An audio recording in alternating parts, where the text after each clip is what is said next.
Kia ora, friends. Hoy, hoy. Hello, Hello. and welcome back to the Brickanista Broadcast Network here on YouTube and on Rumble.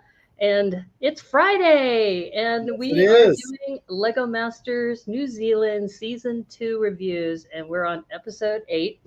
And I'm Naomi, based in Vancouver, Washington, and I'm here with my pal, P.T. McEwen. Hello, everybody. How's it going? Good. Good week. We were getting ready for Brickfest Live Pasadena, which starts tomorrow. So we were setting up for that earlier today.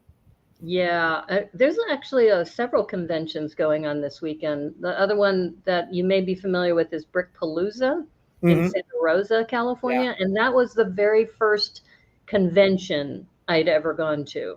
Not an official recognized one by Lego, but that was the very first time I kind of had this feel for, oh my gosh, there's all these adults who are doing all of these amazing sculptures. And that's when I was going to Santa Rosa Junior College to do their digital filmmaking program. And that's kind of led me into animation. It led me into also being on the radio. I was on the radio at Petaluma, and several people have asked, why do you do streaming? And I said, well, I really enjoyed being on the radio. And that's when I was doing movie reviews. And then with the pandemic, nobody was going to the movies. So it worked out really well. And so I should ask you, PT, why do you stream? Why do I? Well, because you asked. It's just fun. It's, share your love of Lego. So right. Right. And I really appreciate you helping me with this. It's been loads of fun. I can't believe it. We're already up to episode 8. For those of you who are new to Lego Masters New Zealand, they have 9 episodes. They started with 6 teams. And what's interesting is that I don't think they did this for season 1, but for season 2, they broadcasted 3 days in a row, 3 weeks in a row. So it was just like intense Lego mania for 3 weeks nonstop. And I was like, wow, I don't know, that seems really intense to me. We've done 3 days during the holidays where we've had those bricktaculars. They call it the Holiday Bricktacular. Yep. I've seen that, but to do that 3 weeks in a row, it's like, wow.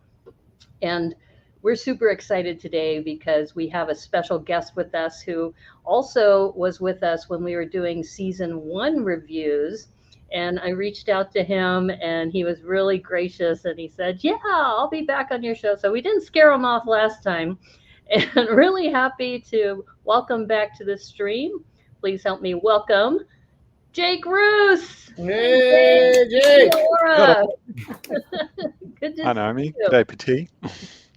How are you? Good. It's fun because I know that your wife has been on the show as well. And we were talking about just different things that I did when I went to New Zealand. And one thing that I had mentioned to her was going to Dunedin and going down Baldwin Street. And it was shortly after that broadcast that you and she went up and climbed that street again. It was great. I said, oh, I guess I can call myself an influencer, even for something like that.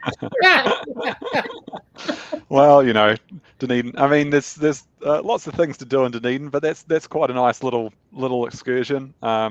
It's Baldwin Street is in a suburb of Dunedin where I was born. I don't need much persuasion to head to that part of town. Well, I was so excited when the season 2 was coming up, and we had Robin Sather on for the kickoff of the season 2 reviews. And I remember he mentioned this at the last time when we were doing the season 1 reviews, that they did the recordings of season 1 and season 2 back to back because Robin was coming all the way from Canada. So they didn't want to stop production and then bring him back.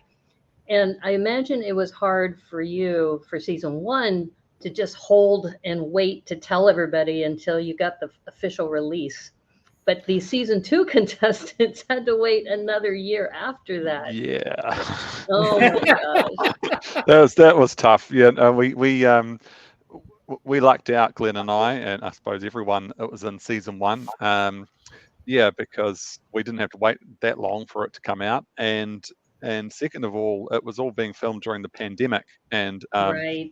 that was actually an issue with the production, and we had a few close shaves with the production being shut down for people to isolate, but it didn't happen, which was great. But in season 2, we weren't so lucky. So yeah, we Right. definitely lucked out in season 1.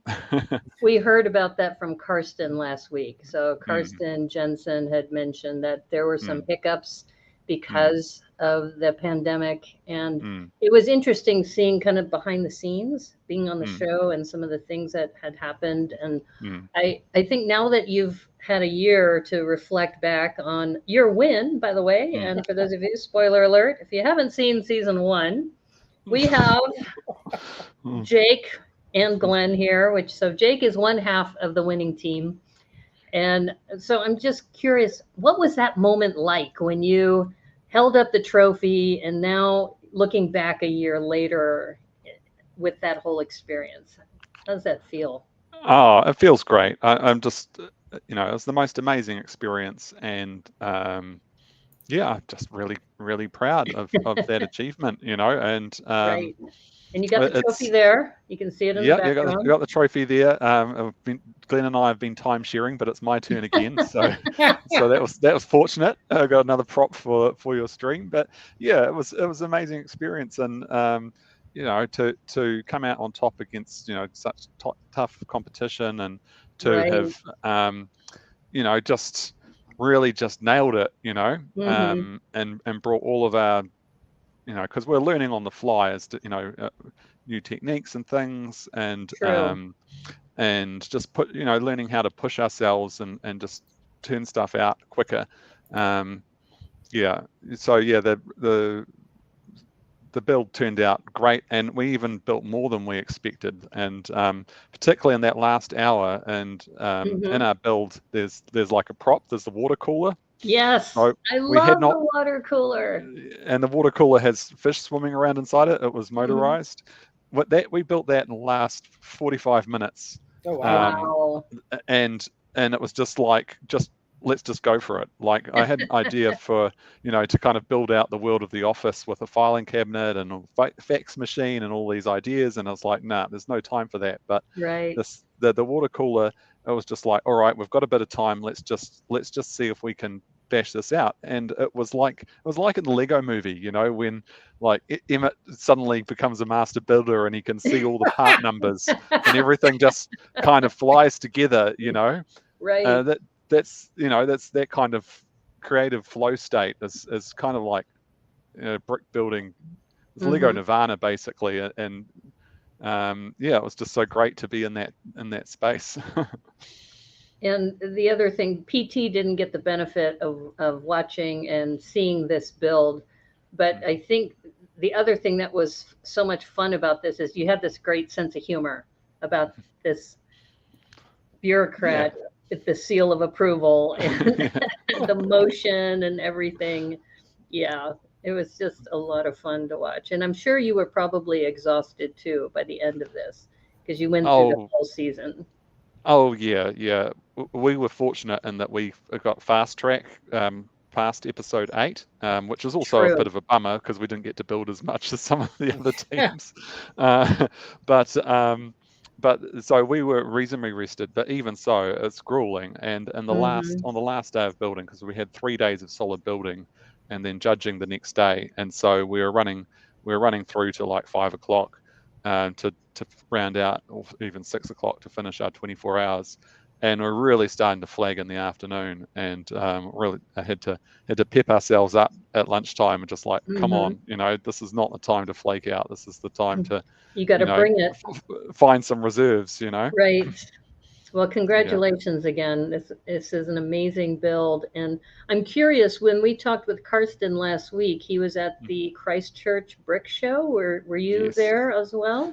Unfortunately, I missed that. It was a choice between going to the Christchurch Brick Show, which is quite a big journey from where I live, versus going to the Wanganui Brick Show, which is a new show in a much smaller town, almost city, which is only like an hour and a half's drive from here. So we thought about it, and Rebecca and I, my wife, we went up on our own to exhibit, and our teenagers were left to fend for themselves. and we had a lovely weekend away being exhibitors and seeing Wanganui. And so yeah, whereas Christchurch, that's a much bigger trip, Right. we probably wouldn't have Rebecca probably wouldn't have been able to come along. So it was good. It was like 4,500 people instead of 20,000 people, but even It's still a so, lot. it's still, around my corner of, there's just people all day, like crowds of like 20, 30 people in front of my display pretty much the whole time. Yeah. So is Glenn with you at that event as well? No, he wasn't. But we're both going to the Hamilton Brick Show next weekend. So Glenn and Jake reunited last at the Hamilton Brick Show. And then you get to pass the trophy over to him? Or how much time do you get on the timeshare? Well, 6 months, and my 6 month stint's just started, and also unfortunately there's not space in my car for the trophy. If we put the trophy in, we can't bring as many of our mocks along. Right. So priorities. That's true. Well, and I'm curious, your trophy, was it built on set and then you were able to take it with you right away? Because our Lego Masters Season 3 contestants who won, they had the trophy shipped to them and then it was broken when it arrived. They had to fix it. Yeah. That's why I was curious if you were, what after you won, you just said, okay, who's taking it first? And then you just walked off with it, or No, that's not how it happened. So we didn't take the trophy immediately after the show because that would have been a bit of a giveaway. We'd had to keep it like hidden somewhere. That's true. So what happened is the day of the final, they had arranged. We travelled up to Auckland because they had arranged a press junket the next day to go to the breakfast TV, to go to the radio stations, to go to the magazines. And so they said, look, you need to get up to Auckland so you can do all this stuff in the morning, and which was a bit of a bummer because we wanted to be with family, but we thought, oh, well, never mind. And we went and watched the final with some friends of mine up in Auckland. So that was all good. And the next day we did the breakfast TV, and we did all the stuff. And then we popped over to the production company's office, and they handed us our trophy. So we jumped into the Uber with the trophy and carried it around the place for the rest of the day. And then it was like, how are we going to get this home? And because we didn't want to check it in because there was no box or anything like that. It was just a they trophy. Just gave you the trophy, no box, no bubble wrap, nothing. So we weren't keen on checking it into the luggage, into the hold. And so the way it worked out is my plane back to Kapiti had spare seats, and Glenn's plane was completely full. So I got the trophy and I strapped it into the seat next to me with the safety belt around it. Did you pay that ticket for that trophy? No, that was a freebie. So so thank you. Did you take any pictures of that? You should have taken a picture, like a selfie of you next to the trophy in the plane. No, I forgot to do that, but yeah. Oh my gosh, that is a great story. Wow, Yeah. see, I didn't know that from the last time we interviewed you. This is great. Yeah, and it's and the trophy was made in Europe, as I understand it, by one of the professional studios over there, and shipped to New Zealand. So it wasn't built on set, and it's all glued. So it's extremely robust. Like it would be you wouldn't want to drop it. I don't think it would fall to pieces, but the bricks would get dented, and something like that would happen. Not good. Rick and Nick posted on his Instagram that the trophy was broken when he unpacked it, so he had to fix it. So that's why when you said it was glued, I was kind of surprised because it sounded like it. Maybe he didn't mention the glue, so maybe it was at the base where the base snapped off. They actually shipped him a new one. Oh, and he had to ship and they had to ship the old one back. And there was a point where he's like, "Hey, look!" And he had both trophies. One was missing the base. Oh my gosh! Wow. Yeah. Well, congratulations again, Jake, and we're really excited that you're here because we have queued up the slides from the season 2, episode 8. And we only have one more episode after this. So we're really getting down to the finals, and just amazing talent. As you start going through every week, you start realizing that, wow, they really brought so much passion and joy to this, and so much fun to watch. Yeah, it was a great season. It's a shame they flew through it so quickly when they broadcast it, because 3 nights a week, it was over really quickly, and which is a bit of a shame, because if they just gave the viewing public a little bit more time to digest it, they might have got better ratings. Yeah, I'm kind of surprised they did that. It must have just kind of butted up against some other programming, and they said this is the only way we could do it. I thought it was unusual. Scheduling. But some really good news, and probably good news for season 2 people as well, is that our season is currently being broadcast in the United Kingdom. Right. That's right. So there's I'm getting all these messages and like Facebook posts and things of people like, oh my God, Jack's on TV, because I lived there for a while. And I bring that up mainly just to say, well, the fact that it is being screened somewhere else, obviously is a lot of encouragement to the TV producers to maybe do another season, because I feel like, rushing out season 2 wasn't it wasn't the best, but the fact that it's having this second life overseas, it might be some encouragement to do a season 3. There's several people in the U.S. who have asked, how can I watch this? And of course, TVNZ has been very specific with regard to how we can mention this. So this is the official link for those of you who are watching: tvnz.co.nz/shows/Lego-Masters-NZ. So you can go there. It is geo-locked though, but I think if you have a friend in New Zealand, I have a friend, and I won't mention his name because we used to joke about, we would use his first name and say TV. Let's tune into this person's name, TV. And he was able to figure out how to allow people to go to a website to be able to watch. So there are creative things out there. Not that we're endorsing that, or not that we're encouraging that. Make sure you go to the tvnz.co.nz site. But several people in the US are interested.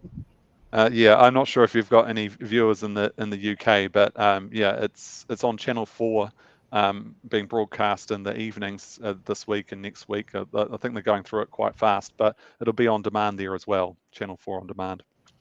We do have a few people in the UK who've been on the show, actually. Chris Chalice has been on the show. He's out of the UK, as well as Matthew Builds Bricks. I will send them a note and say, hey, go start watching Lego Masters Season 1, and then come back and watch our YouTube reviews of it. That's what we should be doing, is we should be like piggybacking off of that. Because if you do a search on Lego Masters New Zealand reviews, we're one of the few YouTube channels that have been reviewing it. And I'm thankful for that. And a lot of that has to do with just the Kiwi connections that I have. But so you have a chance now to be the reviewer of season 2. And this was an interesting episode. I will say that it also goes back to Kiwiana, because episode 3 was all about Kiwi references, but this also had a lot of Kiwi references in it. So I thought that was interesting. Yeah. So there's the final 4 teams coming in, as they normally do, with all that dry ice smoke.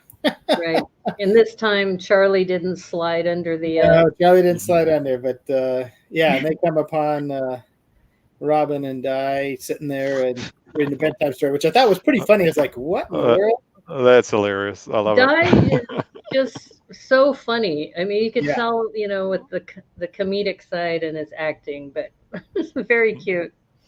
No, and so then they go in, and Di kind of gets up and says, tells Ollie and Charlie, hey, you got a fast pass. You don't need to be here. You can go. And and off they went. So they said goodbye to him, and since they won the last challenge. Then we go in. Whoops, sorry. We go up. They had a bookshelf, and each team got to pick. 3 main teams picked a book. The first book that got picked was Carson and Angus, and they got the Little Yellow Digger. Next team was Rachel and Jason, and they got the Wonky Donkey, which is I just love the title of that book. And then the Andrew and Harry, the third team, got Nina, the Little Fire Engine. So, so Jake, did you ever read these growing up, or were these after your time? Yeah. Well, to my children, yeah, they're a bit recent for my childhood, but certainly Wonky Donkey and The Little Yellow Digger are both storybooks that I read my children, and I even met the author of Wonky Donkey, actually. Craig, I forget his last name, but yeah, he was a friend of a friend and bumped into him. So yeah, small world. That Wonky Donkey especially kind of, I don't know how many people saw it, but it kind of went viral because there was this video of the Scottish grandma reading Wonky Donkey to a kid and and cracking up, absolutely cracking up at this silly story and all the funny rhymes, and it got a bit of notoriety there for a bit. Yeah, well, that's cool. Yeah, it was so much fun that Rachel and Jason got that one because they were having so much fun building that, and Rachel also took a quote from the book when she was building, which was a lot of fun to listen to, just with all the rhymes and Wonky Donkey, and I should have written the quote down, but it was just fun to see how much that clearly it was something that was very important to them too. Yeah. Well, I think they mentioned they read a lot, so that was one of the favorite books for their kids. So right. All right. So now they have their stories. Now what are they going to do with it? And I will let Naomi the brief. Do the brief. This is, if we were to put everything onto one card, this is what the brief would say. And this is a beloved children's story in New Zealand. And then you need to take this story and take a page from the story and create this scene using, classic Lego. You have to capture the title character, very important in this challenge. And this is why it's important to know what the brief is, and that you bring this character to life using lights and movement, and of course, expect the unexpected. And you had 9 hours to do this. And that was a lot of fun, just knowing that they had to be quite literal with regard to a scene in a book. And each of them had the book as their reference point. Yeah. So let's start with Andrew and Harry. They had Nina, the Little Fire Engine. This is kind of their initial building. You kind of see Nina's face being created there, and Di comes up and does his usual chit chat with him. They get going. There you go. You can see the front of Nina's face now, and Harry's working on the siding. Andrew's kind of working on the building or designing the layout, and you can see that they've already created their little fireman right there. I like how the characters just kind of looking over while they're building. Yeah, you build them and they kind of look at you. Right. Well, I think Jason did the same thing with the carrot monster. I think they wanted to have this carrot monster watching the construction of the candy house and then knowing that he's going to, still be standing. No, that is true. I think it's I might have to start doing that. Just build a character and then have it watch you while you build the rest of the story, right? Well, I enjoy build characters. So yeah, it's a smart strategy, right? So always when I'm building, it's do the hardest part first, do the most important, most difficult thing first, and clearly the face is key. It's got to look the same as the book. That's absolutely critical, because faces are just so important for us. Emotion, to connect with something. and we notice little errors and asymmetries and mistakes. It's just our brains are tuned that way. So very smart move for them to hit that first up. Yeah. I think that was their strategy, was get that face to set the scale, which really was a big created a lot bigger scale than I think they really wanted. But no, it looked good. Then there's this little more of the wall going up that's will eventually be on fire, and Andrew's working on that.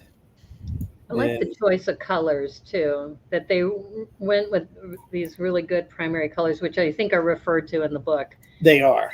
But I think with the children's stories, it lends itself well to a television show like this, because you do have to build big and bright, and you have to have the story come through. Yeah. And there's a little more definition, not quite complete.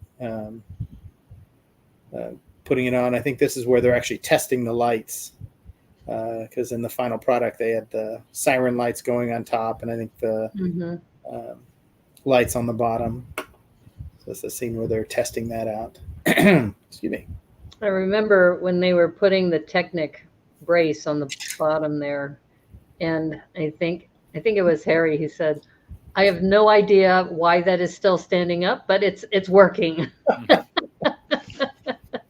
Yeah. You think of Technic as something which is like strong and structural, but it bends like heck. That's true. Yeah, it's I've encountered that a few times when I was building. It's like, oh, Technic's nice and strong. It's like, it's strong, but it's not straight. Isn't the yellow fairly new for a color for Technic as well, or has yellow always been in the color palette? Oh, that's been since Technic was around. But of course, it was old Technic then with the stud bricks with the yellow, because I know some of the newer colors like that with the Mindstorms robots, that kind of azure color, that's been fairly new. But I'm not as familiar with Technic, so it's good to know that yellow has been around for a long time. Our next team here is Rachel and Jason with the Wonky Donkey. All right. I think right out the get-go, this hee-haw, Jason just built that and had it moving. I mean, really early on. I have to mention this because this made me laugh. If you look at Jason's head, it looks like the studs look like horns coming out of his head. I do too. Oh, the shadow. You Yeah. noticed that too? No, I just now until you said it, I was like, oh, I kind of made me laugh when I was watching this, because I was like, is production catching this, or are they doing that deliberately, like placing him here, sit right here, we're going to take a shot like this, because it looks like he's got like antlers or horns coming out of his head. You're right, that's too funny. That is way too funny. There's the sculpting of their wonky donkey head. They have such good eye for characters. I really love the characters that they come up with. Yeah. Debo Bricks is in the house. Hey, Debo. How's it going? Debo, how are you? Love dem teefs.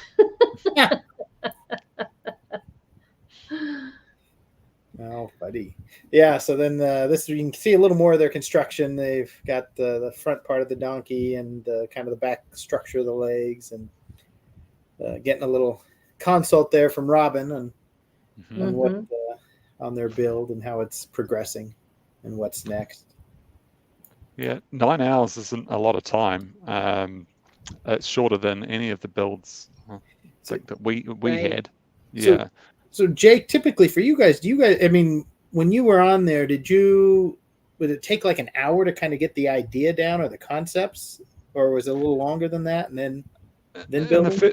In the first episode, we were a little bit unsure of ourselves, and probably took a good 3/4 of an hour to get set on something, land our idea.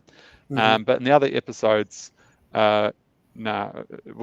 got it in the first like 15 minutes somehow we just got into this space where we just bounced an idea backwards and forwards. We'd already gone in with this set of criteria, expanded list of things that we really had to address in order to have a Lego Masters, top quality build. And so we're very quickly filtering these ideas through in terms of not just storytelling, aesthetics, and technical, but scale, color, clear story, the clarity of the story, and buildability and all of that stuff. So we're fortunate that we're able to do that. Make that, yeah. Interesting. Whoops, I went too far there. I think this added the bird. They got the donkey mostly done. They were adding grass, and then they added a little bird that's going to get kind of blended in the grass. There's a little close-up construction of that. And then I think this is kind of the backside of that bird with some of the grass. But they were big, thick leaves, which actually looked really good. When they started building it, they're like, this is grass. I was like, that's grass? I mean, it's pretty wide. They do a pretty good job with landscaping. Yeah. When they worked on that tree build, and then also when I think it was last week, Karsten pointed out the upside down bushes that they used in one of their landscapes. Oh, like, yeah. What? They flipped it. What? Yeah. I've never put the bush upside down. Yeah. Like, that's brilliant. Yeah. Cool. So, all right. The last team is the Little Yellow Digger, and that's Karsten and Angus. And there's their first consultation there with Robin, and I think his comment was they were very much like Ollie and Charlie, real quickly building that base and kind of getting that foundation done. Setting up their scene from their book. And it looks like I think they have the orange digger, not the yellow digger there yet. There's Karsten and his early tree before he gets more foliage on it and some more limbs. You going to add that to your tree library?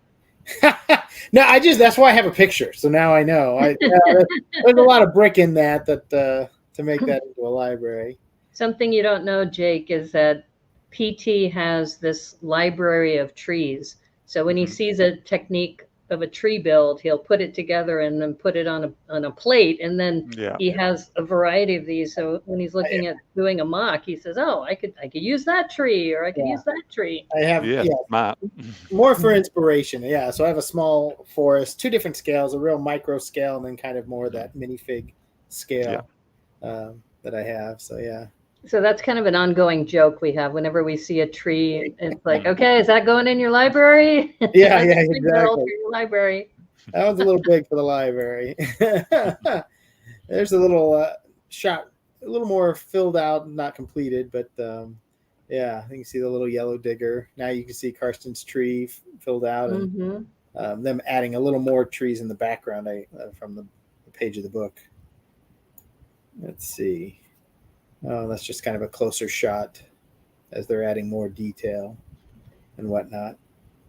It's interesting, and we'll hear this feedback later from the judges, at least when you watch the episode, but you can already tell the scale is very different compared to the first two that we just saw, as far as the character scale. Yeah, well, it's all about the framing, right? They're trying to create the picture in the book, and and something like Wonky Donkey's got just a few major cartoony elements, whereas Little Yellow Digger, they're building the page from the book, which includes all this stuff. So that's quite a good scale to get the level of detail they need in. Yeah, definitely. One of the things I like, Karsten and Angus, they always did was always step back, look at it, which is kind of helped them during their time. Does it tell the story? Do they see things? They're great in detail. Very. Oh yeah. Very and so polished. Like everything they do is just really nicely done. We had a question last week about their build of the glass house. The one that got smashed, and somebody said, what does the 1923 mean? And I did find out from Karsten, so a little side note, that they were filming this in, I think, 2022. Yeah. But since they were season 2, they wouldn't be broadcasting until 2023. So they deliberately chose 1923 to reflect 100 years, but they had to think 100 years about the old. broadcast time for when that was going to happen. So Oh, smart. that was interesting too. A little behind the scenes, little tidbit there. Little Easter egg. The other thing is their oh my gosh, their build. They chose to play to their strengths. They made that comment in this episode. They said, no, no lights, no moving parts. We're just going to do all aesthetics, you know. And so you can see them really focusing in on that. And then here comes Di carrying this big blue cauldron. He just walked through the door. And of course, everyone's like, oh, no, here comes the twist. Here comes the twist. What's happening? Exactly. Yeah. And then he trips and falls, busts this open, and it was just a lolly break. So a bunch of candy. He's funny. He's just so funny how he does these things. But he is hilarious. Yeah. Di's a national treasure. Yeah. No, international treasure, I guess. Yeah, that's true. That's true. Yeah, he's pretty funny. And then later in the show, they actually had the real twist. After they finished their builds, their 9 hours, Di gets all excited and says, "Hey, now you've got to change things up. You have to pick a different page of the book." And Robin tells him, "You got 1 hour. 1 hour to 1 hour to pivot." Everyone kind of scrambled and turned around and had 1 more hour to build, but they had to flip their pages, find another page, and redo their build, which would have. Trying to think which team really had the hardest, because they all had a lot of those elements in it, the pages they picked, but yeah, it didn't really go too far off where it would cause a lot of problems in rebuild. Yeah, I think all 3 of them had pretty straightforward changes. Yeah, it didn't look too much like they had to go, bend over backwards to make it work. Yeah. I guess they would have thought about that, when they set the twist in, thinking about the stories and saying, all right, well, if you had built page 3, what's happening on page 7 or whatever, looking for similarities in the artwork. And from what I remember, that the pages, like things have moved around a bit, but it's not like they've changed the whole scene of the action to somewhere completely different, Yeah, that's exactly it. Yeah, it would have been interesting if they said, turn your book X number of pages, and then you got to build that, where they didn't get a choice. They had to randomly pick, some number. Yeah, that would have been really harsh. That would have been really mean. That's right, Jake. We all dread the twist. Di loves the twist. He's so funny how he's like, okay. And then there's like what was it, episode 5 or 4, where it was just sweets. He just handed out sweets. That's it. No, nothing. So, all right. That leads us to the final builds. And first up that they reviewed was Karsten and Angus in their little yellow digger build. And I think they changed how the direction of how the I think it was where the digger is actually pulling it out, I think is what they went to. Yeah. Which is, if you remember, Angus was mentioning how they were actually happy after the twist because they had a better story to tell than the original scene that they had picked. Yeah. It's interesting, the lighting here, because the lighting really, if you're trying to recreate a book, you want the colors to look the same as the book. And what they've done with the lighting here makes it harder to recognize. It's the production, the dramatic lighting, dun dun dun. They do the flyovers and whatnot, which can look amazing, but in this case, when you're trying to get something to look exactly the same as the book, when someone says, all right, now all the lights blue, they're like, oh. Yeah. So Jake, this is probably more what you're talking about. It's totally washed out. You got that bright light behind it. Yeah. It's like I'm even thinking I need to cover my eyes. Wow. Yeah, and also the shadows and things like the shadows in the book that would be nowhere near as deep as that. Yeah. Yeah. The little detail. I was actually, when I was looking, and I don't remember the picture of the book, but all the mud they even put on the sides, muddying up the tractors. Yeah, nice. I thought that was some nice detail. And then their dog, that was a total give me by Robin. Robin came in and said, you're It would be missing nice. you're missing there's a second story, Mm. of the dog, and he said he's almost on every page. And he didn't say dog. He said there's a character missing, and he's almost on every page of the book. And of course, they saw the dog, and during the story of the book, I guess the dog just keeps stealing stuff, and there's a pile of stuff back there behind him, that yellow, which is kind of funny. Now I want to go read the books. So, all right, next team they had up, they reviewed, was Rachel and Jason and their wonky donkey build. And there's the, I guess, the glamour shot. They're a little close up. This doesn't look as washed out as the other one. No, It seems like there's a brighter light, a key light in the front. Yeah, it does on the shot. Yeah, definitely.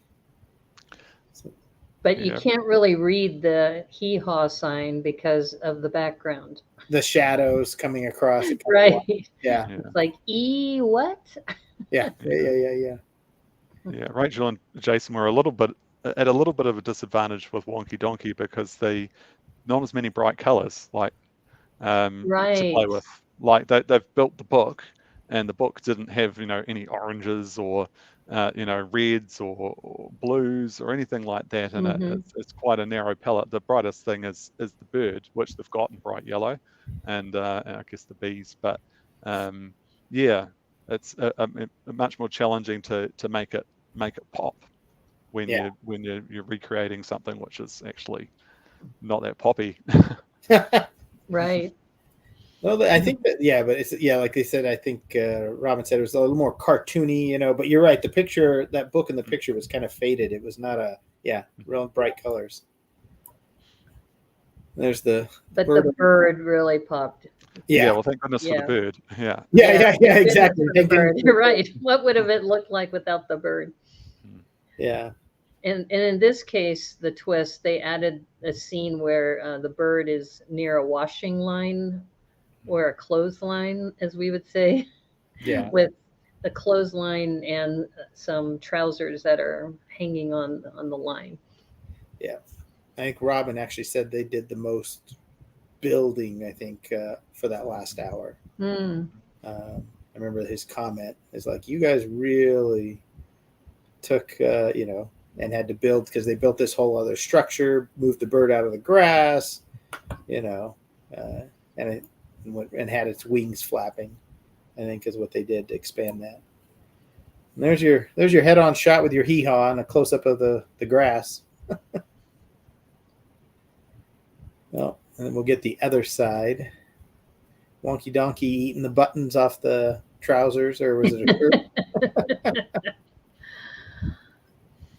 Yeah. The third and final team was Andrew and Harry and their Nina, the little fire engine. So there's their glamour shot. And now it's funny you say that, Jake, about look how bright this one is compared to Wonky Donkey. Yeah. Right. The colors really pop. Yeah. A lot of primary colors and everything in there. Especially with that backdrop, the dark backdrop. Yeah. It's just a feast for the eyes.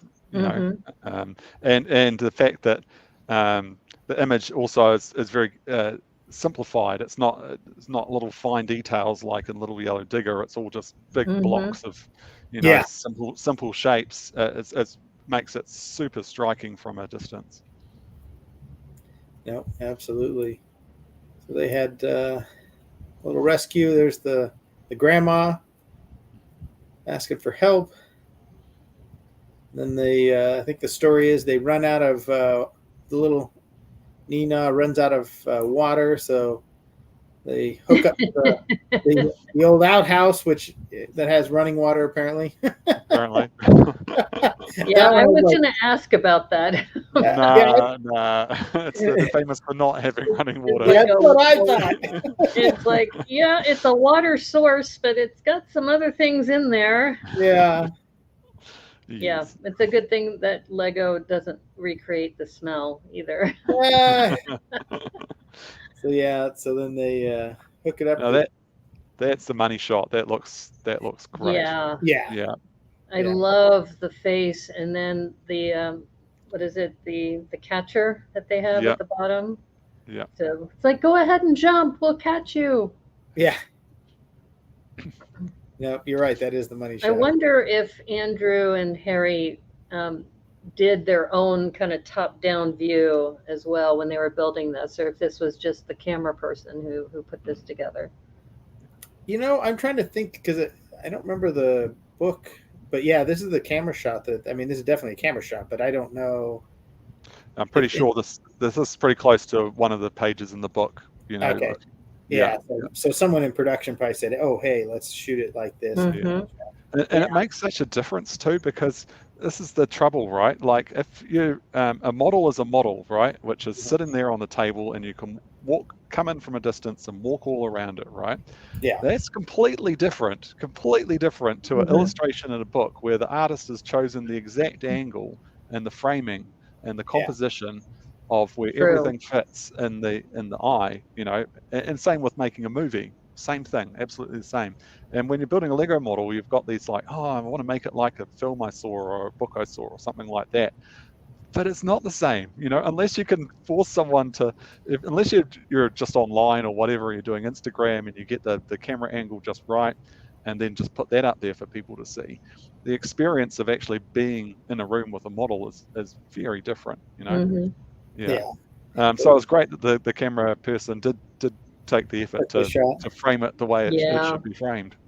That's an amazing shot, and I'm kind of curious. Have you rebuilt the seal or any of your other models that you did from season 1?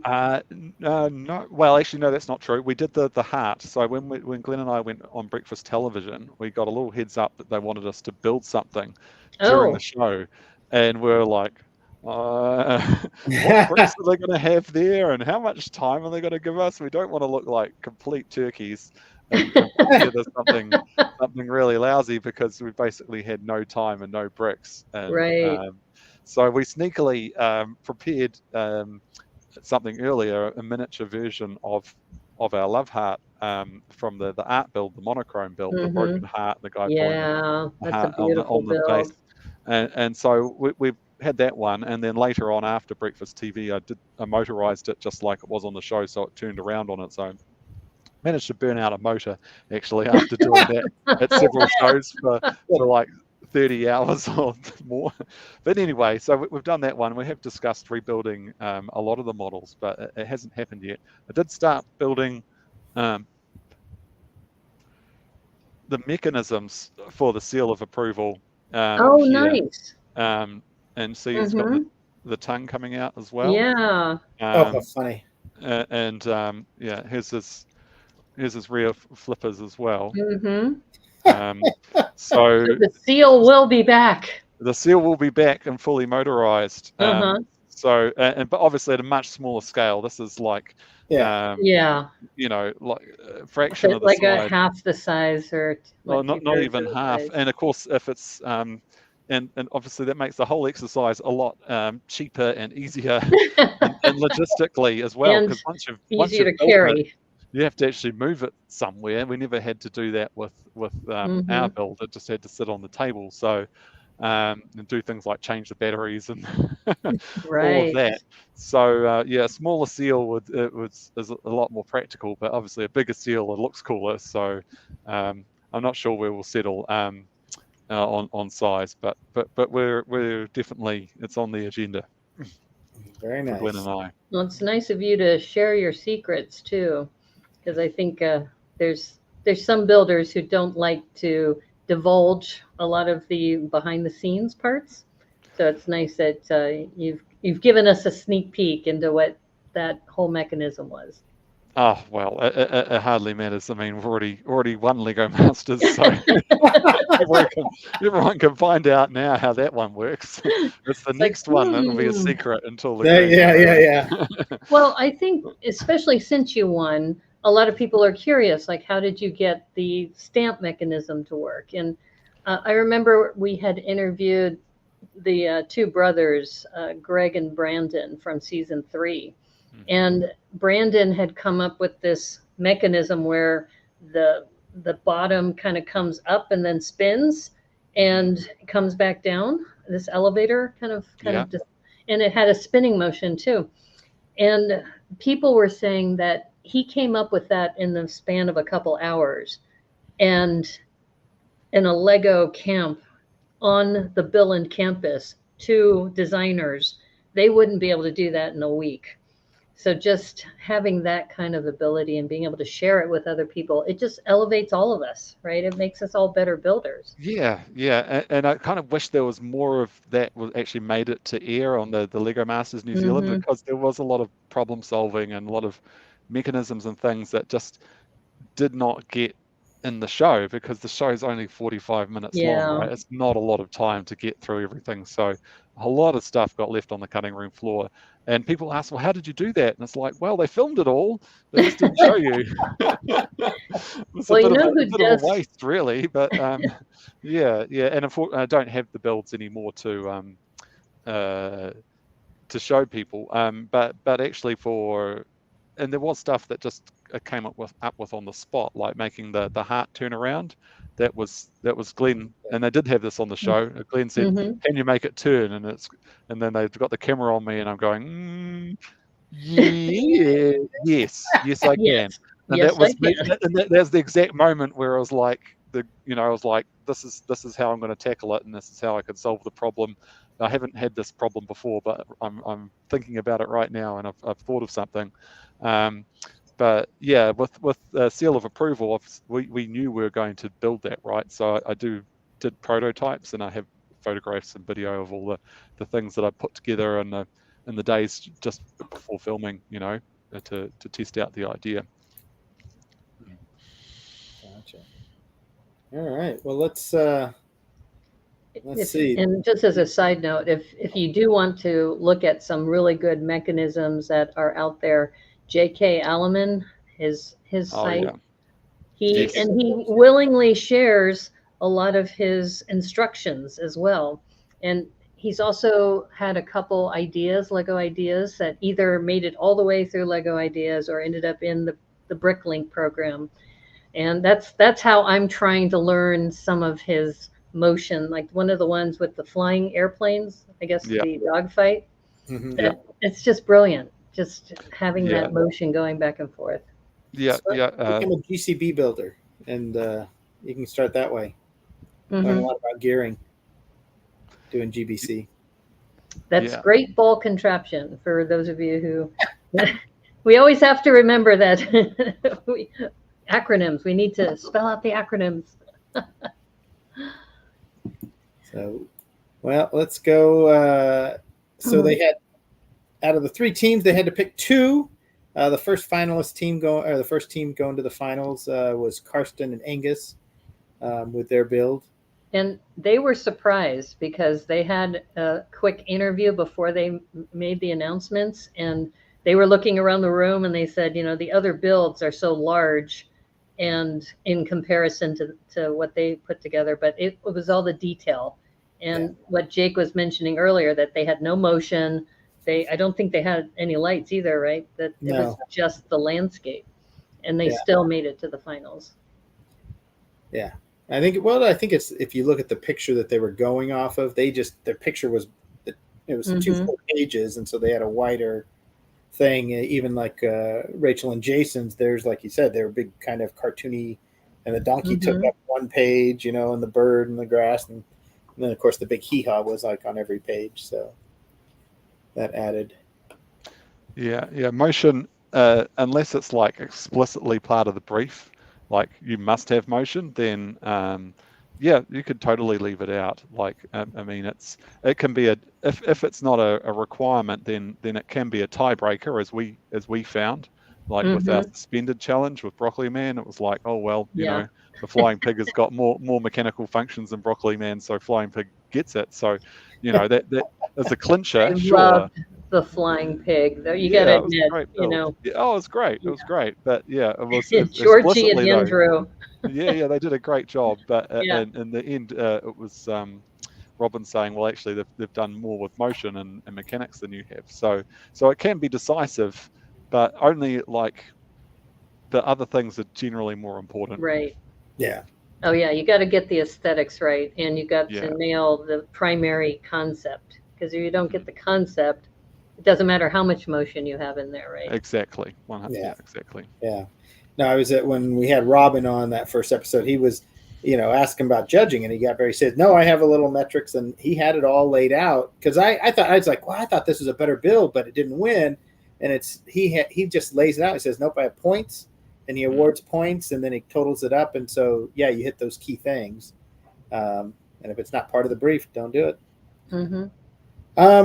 And the second team was going to the finals is Andrew and Harry, and they were pretty excited about that, which meant that we had to say goodbye to Rachel and Jason.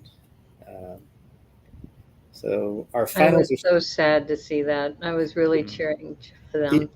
Well, if you listen to Robin, you watch Robin when he says, Rachel and Jason. I'm sorry, his voice was almost about to crack, and his eyes were watery. Yeah. Well, it's a bond you build, right? And yeah. And I'm curious, Jake, have you also kept in touch now with some of your also the other contestants on the show? Oh yeah, absolutely. We're still got a group chat going on, and yeah, we're conversing all the time actually. So yeah, really really strong bond there. Yeah. Yeah. Yeah, and Rachel and Jason are known for years, and they were fabulous sports and great builders on the show, and just so into it, which was.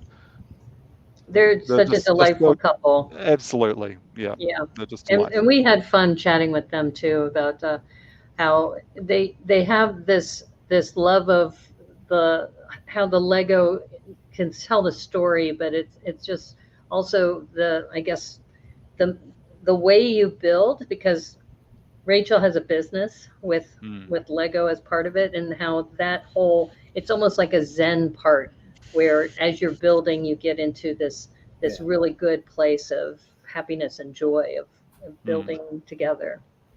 Just love it. Yeah. So Jake, did we lose you? I just have to make sure I've got battery. Just a second, I'll be right back. No problem.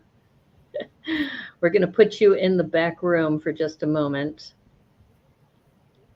But that's funny. I tell you, it was a lot of fun just watching this whole thing evolve. And when Jake gets back, we were talking about how he got the pass for this episode because they went on to the finals. And Ollie and Charlie had won the previous episode, which is why we didn't see any builds from them. Yeah. And it was just really fascinating to see how the emotion behind it, and just, it just really pulls on your heartstrings. And I think Jake is back. Jake. Are you back? There he is. My laptop was dying. I don't know why. There we go. Oh. I'm good. I'm all right. Okay, good. Yay, he's back. Well, one thing that we didn't get a chance to talk about is we had Whippy Whipster here to review a show, because PT was in Vegas at the time, and he goes, "I'm sorry, I'm not going to be able to co-host." I go, "You know what? I have the perfect person who can help out here," because he's from New Zealand, as you mentioned, Carpathy, and he also knows you because you used to work together. Yep, small world. He's a Lego streamer, and I was curious about, did you two, while you were working, did you have a love of Lego, and did you know about that while you were working together? Or No, actually, it didn't. It didn't come up, oddly, and which was a bit weird because Lego did come into the workplace. So I was we're both working for the Kapiti Coast District Council, Mm-hmm. and I was doing all sorts of community engagement work, and so I decided to bring Lego into it. And so we did this thing where we got all the kids and other people, AFOLs together to say, hey, let's build a Lego version of the Kapiti Coast. And we did Mm-hmm. that a couple of times and different takes on it. So I'm surprised it didn't draw Arana in on that one. But it's great to hear that he's part of the community nowadays. That's how I met him, is through Twitch. And I think I may have mentioned to you, one of your castmates or contestants, Dan Mulholland. He's Yeah. also a Twitch streamer. And Whippy was one of his, I guess, moderators. And then after he was moderating for a while, he said it was the pandemic. And then he ended up spending a lot of time at home and he had all this backlog. He goes, you know what? I could build Lego on stream as well. So we're part of this brick building community on Twitch. And it was just great because I tend to be more on YouTube. And I said, hey, do you want to come over to YouTube and do a review of Lego Masters Season 2? And then he said, oh, by the way, did you know that Jake and I used to work together? I said, really? That never came up. So, yeah. So what are your plans? What are you doing? Or have you found that now that you're seeing this resurgence in the UK, are you getting invitations to go out there to the UK, or have you? Oh, not yet. I haven't. It only started broadcasting on Monday, so Oh, okay. yeah. But there's not been a lot off the back of it, apart from friends who live over there saying, "Oh my God, Jake's on TV." So yeah, we'll see. But it's just encouraging, because New Zealand's 4 million, well, 5 million people now, but the UK is 70 million, so it's a much bigger audience, and yeah, both Glenn and I would love to get on a show again somehow. I'm not sure how that would happen, but often they have bring people back to do like in Australia they've done Grandmasters. grandmasters, right? Mm-hmm. So that could be a thing one day. But only if they keep making Lego Masters New Zealand, or possibly do like some amazing like Lego Masters International, but who knows? It's not in my hands. I should just be grateful for being on Lego Masters even once, without being greedy and wanting to get on it again. Well, do they have a holiday special as well? They've Here in done North. that here. Yep. Well, they've done it in Australia. Yep, they've had Mm-hmm. the Christmas specials, but again, have not heard about anything like that happening in New Zealand. So we'll just have to wait and see. I know right now, or as of like a month or two ago, Lego Masters New Zealand Season 3 was not in any form of production or planned or anything like that. But these things can change, There's nothing to stop them from picking it up again in the future. Somewhat, Isn't Australia all the way up to what season? Is it season 9 already, or season No, 6? they've just finished broadcasting Season 5, and I've seen a casting call come out for Season Season 6. 6. Yeah, So you never know. We're already up to season 4, yeah. and we know some people who are on the show, and they can't say anything, even though their names or their faces have been plastered over some of the promos. But we're anticipating that's in 2 more months at the end of September. 28th. Yeah, September 28th. Yeah. We're supposed to broadcast here for Season 4. Yeah, I've seen the promo for that, and yeah, it looks really cool. Mm-hmm. Like really cool, like having a Lego set made from your final build. I mean, Yeah. that's amazing. That does sound that's very cool. so amazing. Imagine having a Lego set of the seal of approval. I mean, how awesome would that Oh, be? that would be so cool. Oh my Yeah. gosh. Yeah. So what else are you working on besides your miniaturized or scaled down seal of approval? Oh, since Lego Masters, I went to a lot of Lego shows all around New Zealand last year, and I had a automatic puppet show. So basically, a what's it called, a proscenium Yeah. arch, you know, That- with that's right, the proscenium arch. and the curtains open, and then two motorized puppets, you know, doing little silly skits and like dancing and moving and making facial expressions, and that was the thing I took around last year. Oh, fun. Yeah, and then also a lot of my Lego Masters practice builds. Brought them out as well and said, look, hey, this was part of preparation. And then this year, I've built another motorized display, and it's Mount Clutchmore. So it's the Lego version of Mount Rushmore, but that's just a scene Mount for Clutchmore, that's great.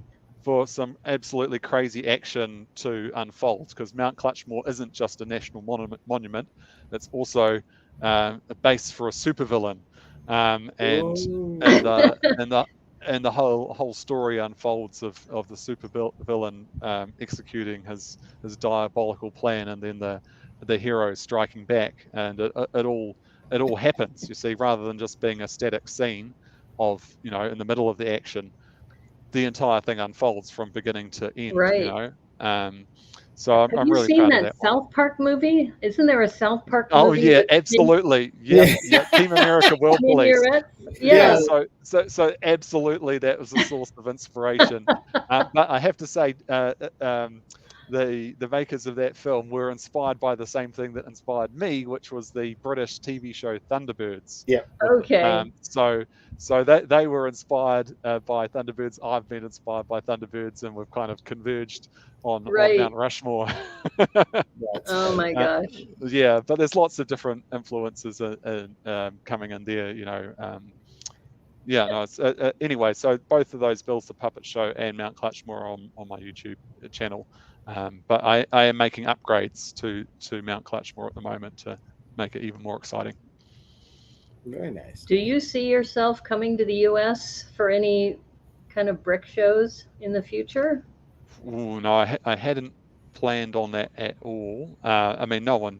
I mean, the shows over there look amazing. Like, I've seen video Right. of the builds, and I don't know how you guys do it over there, but you build some crazy huge stuff, you know, like just on a completely different scale to what we see here. Like, I mean, there's some really nice building at New Zealand shows, don't get me wrong, but the scale in the US is just crazy.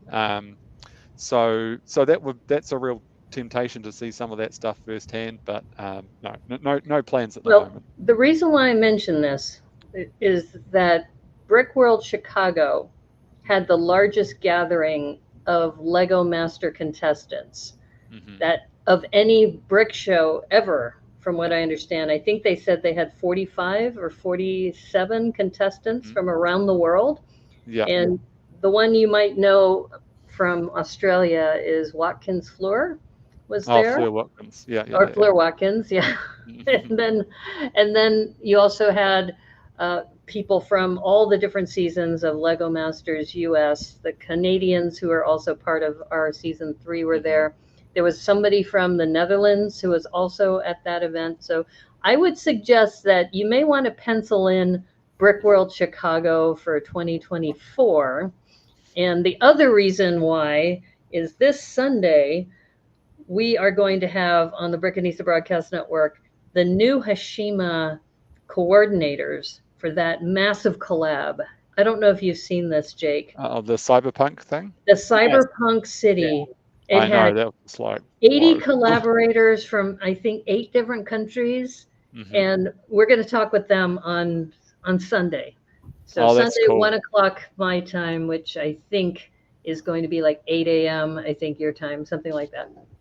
But on that's Monday. awesome. Yeah, like, I'm just stunned by that build. Just like, I just want to go see it. It's like in 2024. Are you bringing it back? So I'm going to ask them all these questions on Sunday. Or just finding a team of people to coordinate and work together so effectively. I mean, collabs are a struggle at the best of times, but something like that is just so huge, and so demanding, Right. And from what I understand, they started on a Tuesday, and it was pretty much nonstop building until Friday night at, I think, 11:30 p.m. And that was like the last cutoff time before they kicked him out of the hall, and it was open to the public the next day. Yeah. So it's just nonstop building for 3 or 4 days. It's just amazing. Yeah. So maybe you might want to think about it. You and Rebecca might want to come over. You and Glenn. Just to be part of it. Just to be part of it. Just to be a part of history, right? There you go. Yeah, I think that's a lot of what we're doing. But once again, thank you so much for being on the show, and really enjoy having you here. Please stick around after the broadcast is over so we can chat some more. And for those of you who are not familiar with Jake Roos, he's on Instagram. You can follow him at emanjake37 on Instagram. Can you give us an elaboration on how you came up with this handle? Well, E-Man is for energy management, which is what I studied at university. 37, I can't remember. Maybe all the other E-Mans were taken up to 36. Yeah. But I have to say, I'm not very active on Instagram. If you want to see my stuff, you're better off on checking me out on Facebook or Facebook YouTube. too. And just Jake Roos on Facebook, right? Yeah, Jake Roos 7. Yeah. And what about your YouTube? You said you had a YouTube channel? Yeah, that's just Jake Roos. I think I'm E-Man Jake 42 on because now they've got handles. That makes more sense because that's Hitchhiker's Guide to the Galaxy. So okay. So you're E-Man Jake 42 on YouTube. I know. It's not, like I say, I just don't know. Well, that's why I had to ask. Terribly good at my socials. We found you. I knew how to find you, and I'm a friend of yours on Facebook too. So that was, and I really appreciate you getting back with me. You and Rebecca. Say hello to Rebecca for us as well. She's delightful. Yeah. And for those of you who are not following PT McEwen, at p.t.mcEwen on Instagram.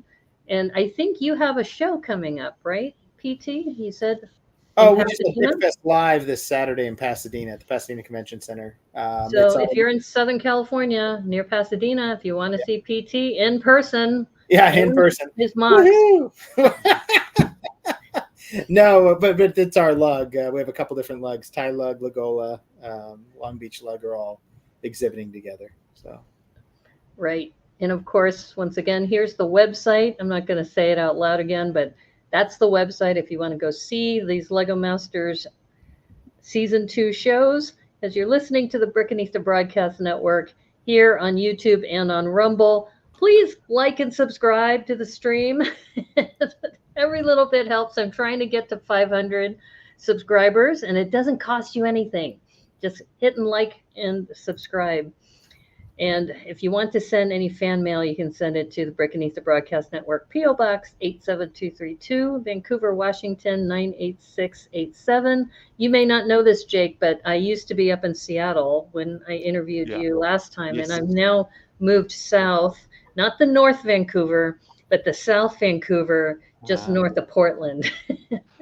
There's two Vancouvers? There's two Vancouvers. There's a Vancouver, British Columbia, and then there's this Vancouver in Washington, and that's where I'm at. I'm here mostly because I have a bit bigger base of friends, and also I'm now one of the Portlug officers, the Portland Lego User Group officers. So I'm much more plugged in with the Lego community here. So so I just moved about 3 hours south of where I was before. So anyway, thank you again, everybody, for tuning in, and for anybody watching later. And thank you again, Jake, for being on the show. And PT, as always a delight to have you here. And as they say on the Brickanista Broadcast Network, thank you, and may the clutch be with you. Take care. Yay. Bye. Very nice.